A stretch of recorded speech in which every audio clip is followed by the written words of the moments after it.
Hello friends, नमस्कार। Welcome back my channel target teacher job. मैं प्रियंका स्वागत करती हूँ आप सभी का आपके अपने चैनल टारगेट टीचर जॉब में। दोस्तों, आज हम बीएड द्वितीय वर्ष प्रथम प्रश्न पत्र शिक्षण के सिद्धांत एवं विधियाँ पढ़ेंगे और इसके अंतर्गत हम देखेंगे आपका लेक्चर नंबर 43। तो चलिए क्वेश्चन देखते हैं। शिक्षण अधिगम के कार्यों का उल्लेख कीजिए। शिक्षण अधिगम के कार्य, दोस्तों यहाँ पर हमें शिक्षण अधिगम के कार्य के विषय में बताना है। तो चलिए देखते हैं। डेविस तथा थॉमस ने शिक्षण अधिगम व्यवस्था के प्रत्यय को उद्घाटित किया है। तो यहाँ पर हम देखें तो डेविस और थॉमस जो कि शिक्षण अधिगम व्यवस्था के प्रत्यय को उद्घाटित करते हैं, एक तरह से उसको अस्तित्व में लाना कह सकते हैं, जो आधुनिक व्यवस्था इस सिद्धांत पर आधारित है। तो यहाँ पर हम देखें, जो भी हम आज की व्यवस्था में या आधुनिक व्यवस्था में जो भी चीज़ें हम शिक्षण अधिगम के कार्य में करते हैं, वो सारी सिद्धांत इन्हीं के द्वारा लाए गए हैं। तो इनके अनुसार शिक्षण के दो प्रमुख कार्य हैं। नंबर 1 है शिक्षण तथा अधिगम की क्रियाओं का व्यवस्था करना। शिक्षण तथा अधिगम की जो भी क्रियाएं होती हैं उसकी व्यवस्था करना। शिक्षण तथा अधिगम से साधनों के साथ प्रक्रिया करना। जो भी शिक्षण अधिगम में क्रियाएं हो रही हैं उसकी व्यवस्था करना और उसके जो भी शिक्षण साधन यूज किए जाते हैं, शिक्षण एक तरह से उपकरण हम कह सकते हैं, जो भी साधन यूज किए जाते हैं उसके साथ जो भी शिक्षण प्रक्रिया हो उसको करना। तो डेविस का कहना है कि शिक्षक को चाहिए कि वह शिक्षण में पहले कार्यों एवं प्रक्रियाओं की योजना बनाए तथा उनका प्रबंध करे तथा शिक्षण अधिगम प्रक्रिया में उसका प्रयोग करे। यहाँ पर डेविस का कथन क्या है कि पहले योजना बनाना यानी कि नियोजन करना जिसे हम कहते हैं, उसके बाद उसका प्रबंधन करे और उसके बाद शिक्षण अधिगम प्रक्रिया में उसका प्रयोग करे। किसी तरह से एक तरह से नियोजन करना, फिर उसके बाद उसका प्रबंध करना कि किस तरह से क्रमबद्ध रूप में कहने का सेंस ये है कि क्रमबद्ध रूप में आप शिक्षण कार्य किन किन शिक्षण उपकरणों का यूज कर रहे हैं, इस तरह से करिए कि जिससे जो भी शिक्षण कार्य है वो प्रभावशाली बने। इसलिए डेविस ने शिक्षक को शिक्षण अधिगम प्रक्रिया का प्रबंधक एवं व्यवस्थापक भी कहा है। दोस्तों, यहाँ पर जो भी शिक्षण अधिगम प्रक्रिया का मतलब यह है कि जो भी शिक्षण कार्य हो रहा है एक शिक्षक के माध्यम से, तो यहाँ पर शिक्षक शिक्षण करने के लिए एक प्रबंधक का कार्य कर रहा है, एक व्यवस्थापक का कार्य कर रहा है कि किस तरह से क्या क्या व्यवस्थाएं होनी चाहिए, क्या क्या प्रबंध होना चाहिए शिक्षण कार्य को करने के लिए। डेविस ने शिक्षक को प्रबंधक की संज्ञा देते हुए उसके 4 प्रमुख कार्य बताए हैं। तो चलिए देखते हैं। नंबर 1 है नियोजन, नंबर 2 है व्यवस्था करना, नंबर 3 है अग्रसरण और नंबर 4 है नियंत्रण करना। तो इन्हीं चारों पे आज हम चर्चा करेंगे। डेविस के अनुसार इन चारों कार्यों की सहायता से शिक्षण अधिगम प्रणाली की रूपरेखा तैयार की जाती है। यहाँ पर डेविस का कथन है कि ये जो 4 इन्होंने नियोजन, व्यवस्था और अग्रसरण, नियंत्रण, ये 4 पॉइंट जो है, इन्हीं चारों पॉइंट पर आप शिक्षण कार्य जो होता है प्रभावशाली बनता है। और आगे चलते हैं। इन चारों कार्यों में सक्रिय संबंध परिलक्षित होता है। इनका कार्यों का संक्षिप्त वर्णन निम्नलिखित है। तो चलिए देखते हैं। नंबर 1 है नियोजन। दोस्तों, नियोजन इसके पहले हम लोग बहुत डिटेल में पढ़ चुके हैं, फिर भी हम यहाँ देखते हैं। शिक्षा एक ऐसी प्रक्रिया है जो बालक को भविष्य के लिए तैयार करती है। दोस्तों, शिक्षा केवल बालक को भविष्य के लिए तैयार ही नहीं करती, अपितु हम कह सकते हैं कि शिक्षा से पूरे देश पर प्रभाव पड़ता है, पूरा एक तरह से उसके विकास पर प्रभाव पड़ता है। तो आगे हम देखते हैं अतः शिक्षण अधिगम का स्वरूप इस प्रकार होना चाहिए कि जो भावी समाज, राष्ट्र की आवश्यकताओं, समस्याओं के समाधान की क्षमताओं को विकसित करने के साथ साथ छात्रों का संपूर्ण विकास करे। तो यहाँ पर अगर हम देखें कि शिक्षा एक ऐसी प्रक्रिया है जो बालक के भविष्य के लिए तैयार करती है, बालक को उसके भविष्य के लिए तैयार करती है। और यही नहीं, वही बालक कल का भावी नागरिक है। अगर वो आज से ही अपने जीवन की विषम परिस्थितियों से लड़ने और साथ ही जीवन में जो भी उसे अर्जन करना उसके लिए अभी से ही अगर उसको तैयार किया जाता है, तो कहीं ना कहीं जो देश है वो भी विकास करेगा, देश की उन्नति होगी, देश खुशहाल होगा। और देश आगे बढ़ेगा। यह तभी संभव है जब नियोजन सूझबूझ के साथ किया जाए। जब नियोजन सूझबूझ और समझदारी के साथ किया जाएगा। किस चीज़ का नियोजन की बात हो रही है यहाँ पे? शिक्षण कार्य के, क्योंकि शिक्षा अगर देना है तो शिक्षण कार्य भी तो जरूरी है। तो नियोजन से तात्पर्य एक निश्चित योजना की रूपरेखा बनाने से है। डेविस के अनुसार शिक्षण में नियोजन का अर्थ है वे सभी कार्य जो शिक्षक कक्षा में जाने से पूर्व कक्षागत शिक्षण के उद्देश्य प्राप्त करने के लिए करता है। यहाँ पर हम देखें तो एक शिक्षक अपनी कक्षा में जाने से पूर्व जो भी पाठ्य वस्तु पढ़ाता है उस पाठ्य वस्तु का एक नियोजित ढंग से व्यवस्था करता है कि किस तरह से क्रमबद्ध रूप से सहायक सामग्रियों का प्रयोग करते हुए अपने शिक्षण कार्य को प्रभावशाली भी बनाया जाए और साथ ही जो भी शिक्षण उद्देश्य हैं वो भी पूर्ण हो जाए और अधिगम भी हो जाए। इस सोपान में शिक्षक अधिगम उद्देश्यों का प्रतिपादन करता है।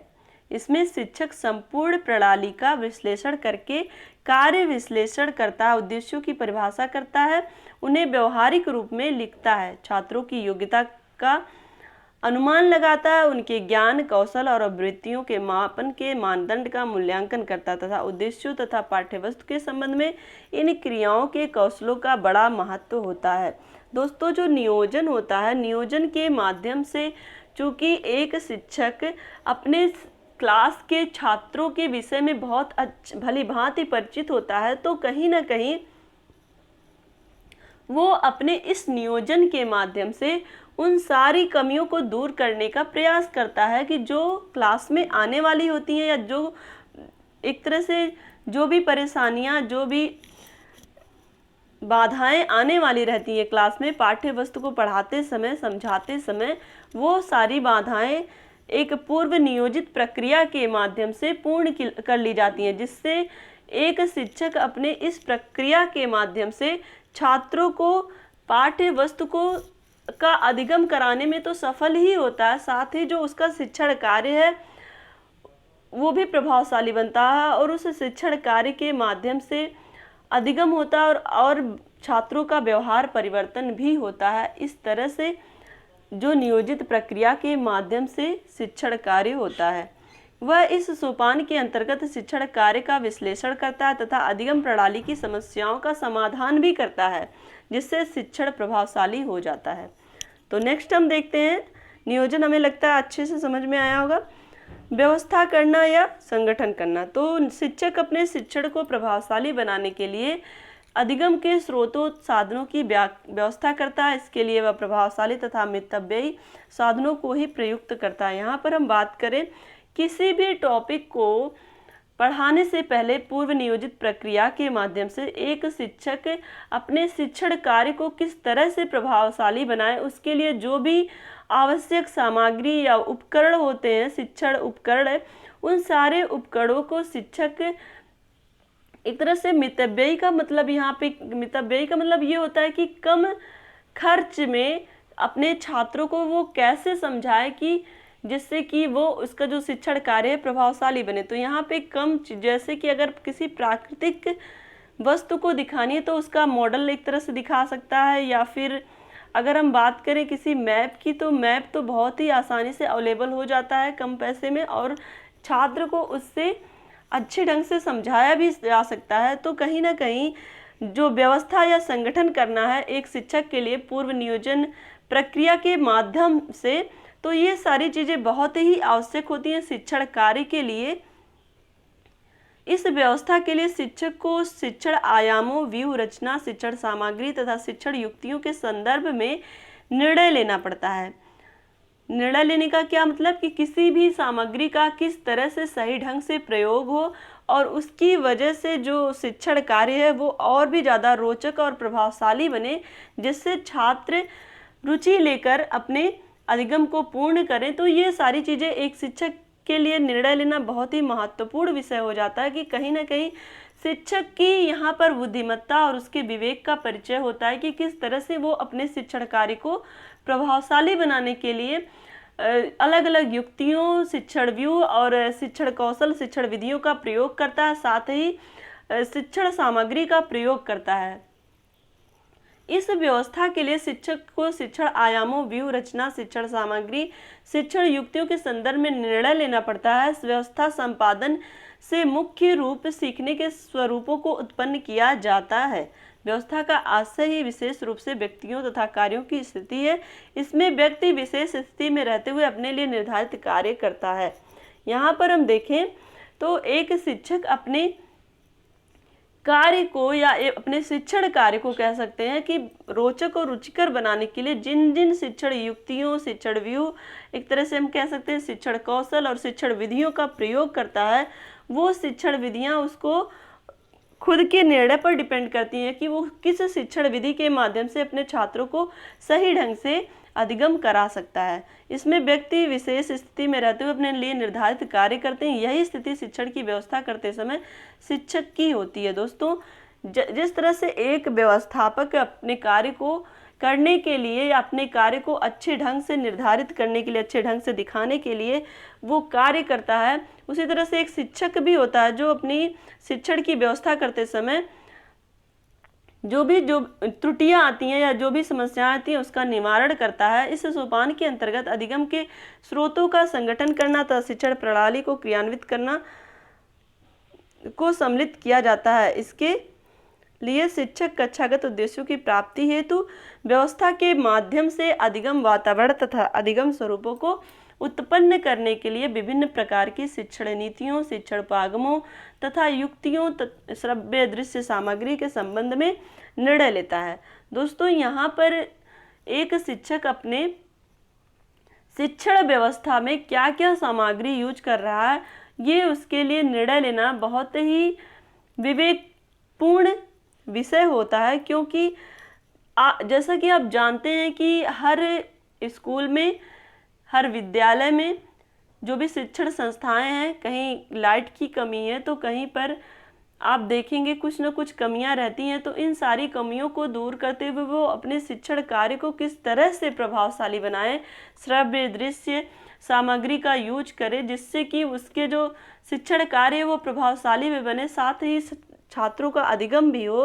तो इन सारी चीज़ों का निर्णय लेना एक शिक्षक के लिए बहुत ही महत्वपूर्ण होता है। इसके लिए शिक्षण कौशल के प्रशिक्षण तथा अभ्यास की विशेष आवश्यकता होती है। दोस्तों, यहाँ पर हम देखें एक कुशल शिक्षक के लिए प्रशिक्षण बहुत ही ज़्यादा महत्वपूर्ण है, क्योंकि प्रशिक्षण के माध्यम से ही वो अपने शिक्षण कौशलों का विकास कर सकता है, अपनी शिक्षण विधियों का विकास कर सकता है। तो कहीं ना कहीं किसी भी योग्य शिक्षक के लिए ये सारी चीज़ें बहुत ही ज़्यादा आवश्यक हो जाती हैं। और यही रीज़न है कि आज विद्यालयों में कुशल प्रशिक्षित शिक्षण के लिए कुशल शिक्षक की आवश्यकता होती है, और प्रशिक्षण युक्त शिक्षक, जिसको हम कह सकते हैं कि प्रशिक्षण युक्त शिक्षण कार्य के लिए प्रशिक्षण युक्त शिक्षक की आवश्यकता होती है। तो यहाँ पर हम देखें कि इस सोपान में सबसे बड़ी समस्या शिक्षण तथा अधिगम स्रोतों का समन्वय स्थापित करना। शिक्षण तथा अधिगम स्रोतों में समन्वय स्थापित करने के लिए ही शिक्षक हमेशा क्रियाशील रहता है। यहाँ पर देखें तो शिक्षण तथा अधिगम स्रोत, जो भी अधिगम के शिक्षण और अधिगम स्रोत का क्या मतलब है, यहाँ पे एक शिक्षक अपने शिक्षण कार्य के लिए या अधिगम कराने के लिए जिन भी उपकरणों या जो भी स्रोत अवेलेबल है उनका किस तरह से उपयोग कर रहा है, ये बहुत ही महत्वपूर्ण होता है एक शिक्षक के लिए। ऐसा करके शिक्षक अपने नियोजन को सफल तथा प्रभावशाली बना सकता है, और ऐसा करके ही एक शिक्षक जो भी उसकी नियोजित प्रक्रिया है, जो एक तरह से पाठ्य वस्तु का जिसने नियोजन किया है, उसको किस तरह से शिक्षा का उद्देश्य पूरा करे और किस तरह से अपने शिक्षण कार्य को प्रभावशाली बनाए, ये सारी चीज़ें उसको अपने शिक्षण कार्य के माध्यम से करनी होती हैं। तो नंबर यहाँ पे हम देखते हैं, ये अग्रसरण नंबर होगा आपका 3, यहाँ पे 2 गलत दिया है। तो अग्रसरण एक व्यक्तिगत प्रक्रिया है, इसमें शिक्षक की प्रेरणा देने के ढंग को विशेष महत्व दिया जाता है।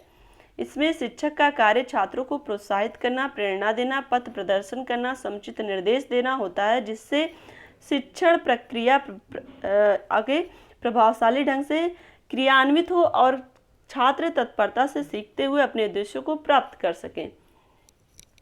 दोस्तों, अग्रसरण का क्या मतलब है? किसी भी शिक्षक को हमेशा सकारात्मक और विश्वसनीय होना चाहिए, क्योंकि एक शिक्षक अगर सकारात्मक रहेगा तो वो अपने कार्य को सही ढंग से सही दिशा में निर्देशित कर पाएगा। अपने शिक्षण कार्य को प्रभावशाली बनाने के लिए तो उसे हमेशा ही आगे बढ़ने के लिए ये इन सब चीज़ों का ध्यान रखना पड़ेगा।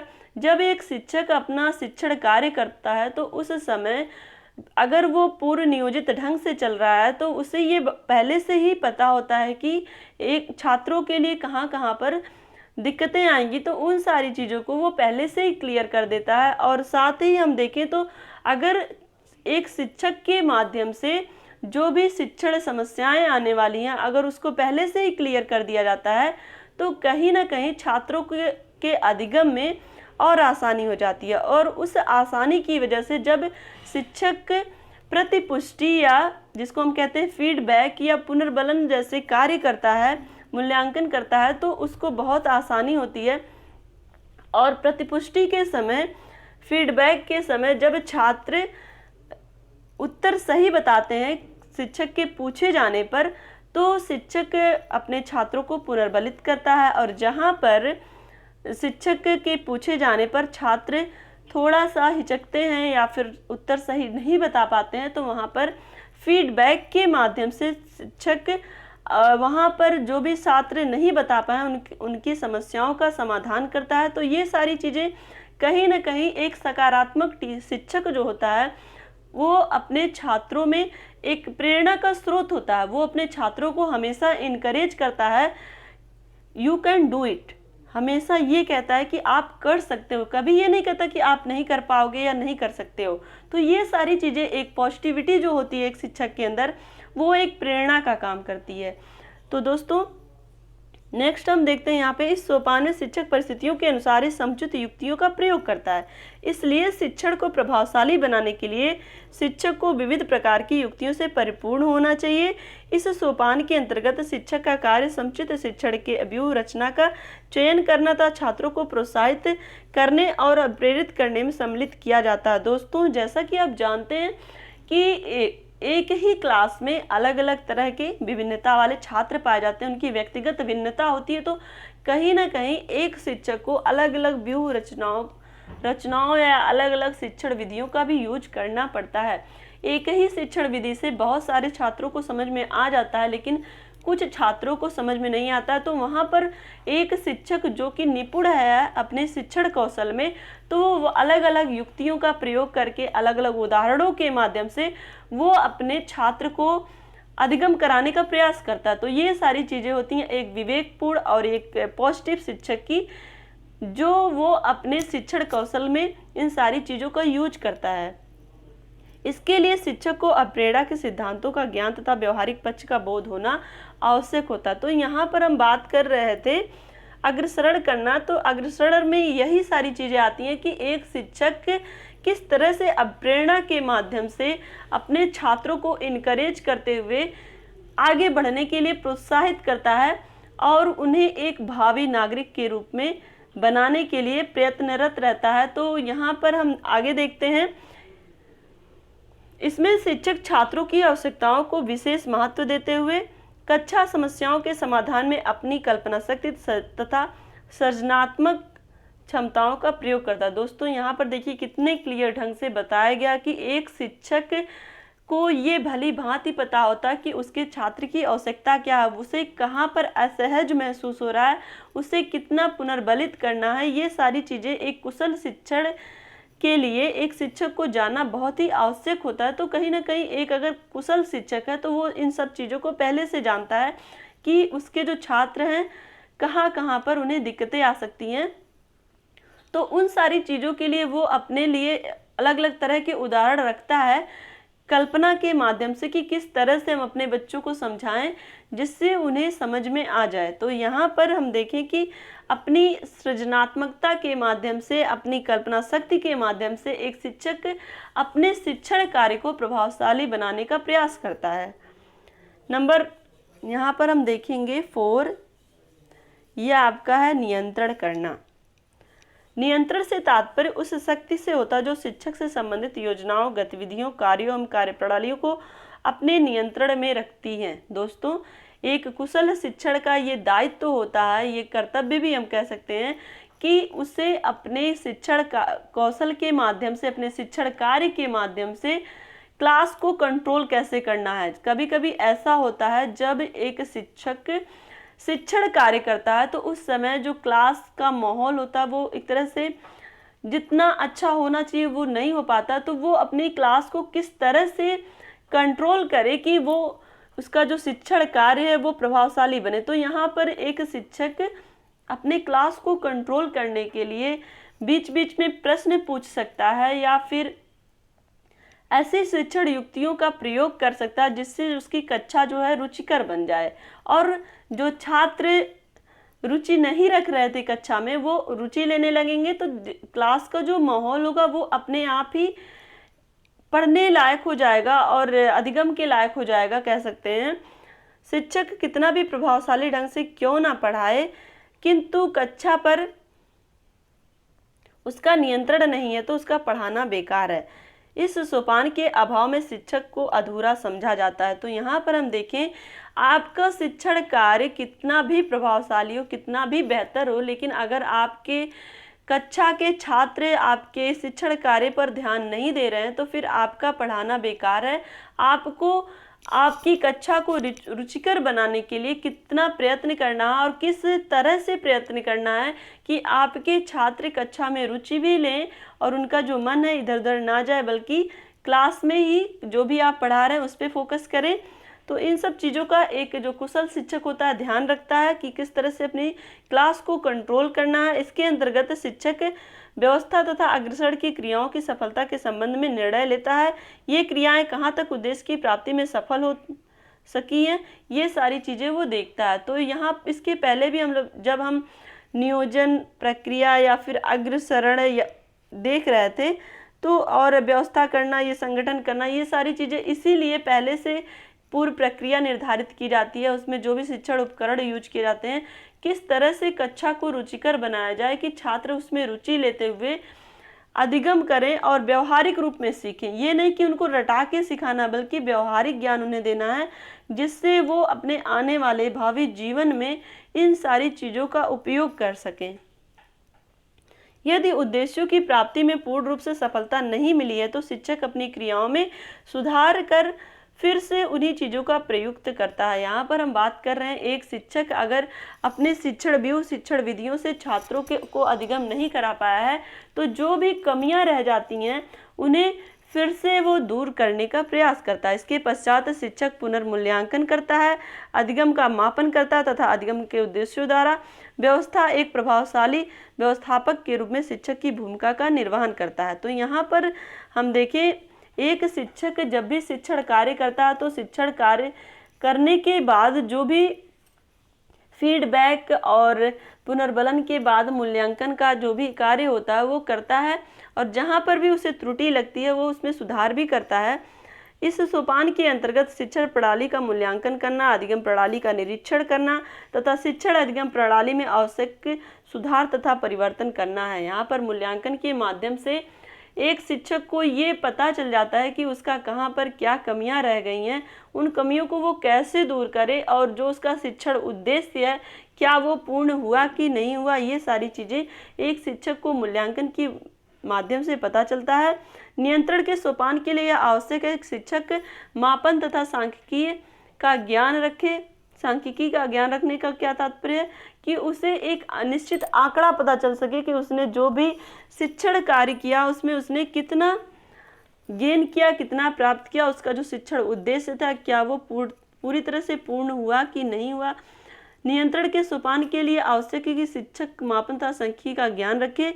इसका ज्ञान होने पर ही वह अग्रसर तथा व्यवस्था की क्रियाओं का उचित मूल्यांकन कर सकता है। तो यहाँ पर हमने देखा कि किस तरह से एक शिक्षक को इन चारों पॉइंट जो हमने पढ़ा था, नियोजन, व्यवस्था करना, अग्रसरण करना और नियंत्रण करने के माध्यम से एक शिक्षक अपने शिक्षण अधिगम के कार्यों का कैसे निर्वहन करता है। तो दोस्तों आज के लिए बस इतना ही। अगर ये वीडियो आपको अच्छी लगी हो तो एक लाइक करिएगा, अपने दोस्तों के साथ शेयर करिएगा और प्लीज़ चैनल को सब्सक्राइब भी कर लीजिएगा। और दोस्तों इसी तरह से खुश रहिए, मस्त रहिए और अपनी स्टडी जारी रखिए, क्योंकि पढ़ने से ही आपका सबका भला होता है। एक तरह से जो शिक्षा है वो हमारे जीवन को निखारती है। तो हमसे जुड़ने के लिए थैंक यू सो मच। जय हिंद।